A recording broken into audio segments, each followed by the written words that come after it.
In our earlier video, we have already learned the states of matter, the three states of matter, and the particle theory, or you can say kinetic molecular theory.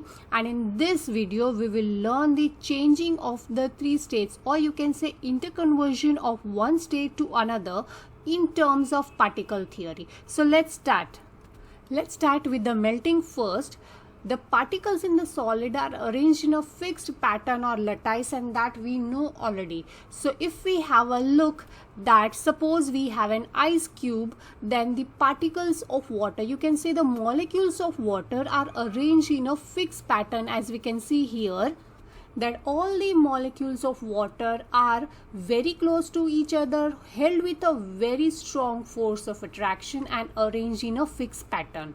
Now any such solid like ice is heated, its particles gain energy, they get more energy from its surrounding or the heat which we are providing it, and they start vibrating more at its own position.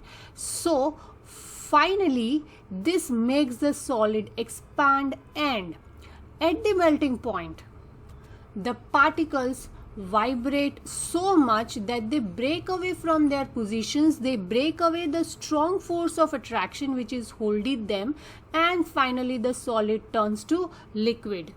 And so you can say that the molecules have some gap between them compared to what it was there in the solid.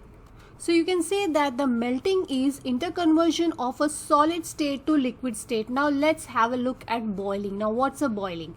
It's when liquid is heated, its particles again get more energy and move even faster than what it was moving in the solid state, or when the particles of the liquid are moving at a room temperature. So when they gain energy, when the liquid is heated, the movement of the liquid particles gets faster. And because of this higher movement, these particles bump into each other more often, or you can say they collide with each other more often and bounce further apart. Now this makes the liquid also expand because the particles are moving away from each other. And this even makes the movement of the liquid even faster. Now because of this, at the boiling point, the particles get enough energy to overcome the forces between them, and they break away to form a gas. So when this transition is happening, that is when the liquid is turning to gas and they finally move away from each other to form a gas, the particles from the surface starts escaping out, and because of that the particles keeps on getting lesser inside the liquid, and this process continues till all the liquid molecules or particles escape out as a gas. Unless and until all the liquid has evaporated into the gas, this process will continue. In other terms, we can also call the process of boiling as evaporation also. So melting is the process of changing solid to liquid, where a regularly arranged lattice of particles melts to form the particles of a liquid, where there the particles are not arranged in a regular pattern but still they are close to each other, as we had seen in our earlier video also. And the next process is boiling or evaporation. Now that's the process of changing the liquid to gas. So finally the particles move totally far away from each other, turning into gas.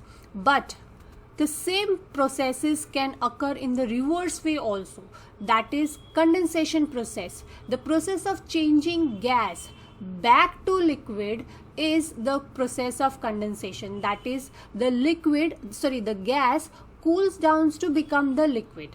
So this reverse process of boiling or evaporation is called condensation. In the same way, even liquid can change back to solid, and that process is called freezing. So freezing is the process of changing liquid to solid. So the reverse process of melting is freezing. But there is one more process called sublimation.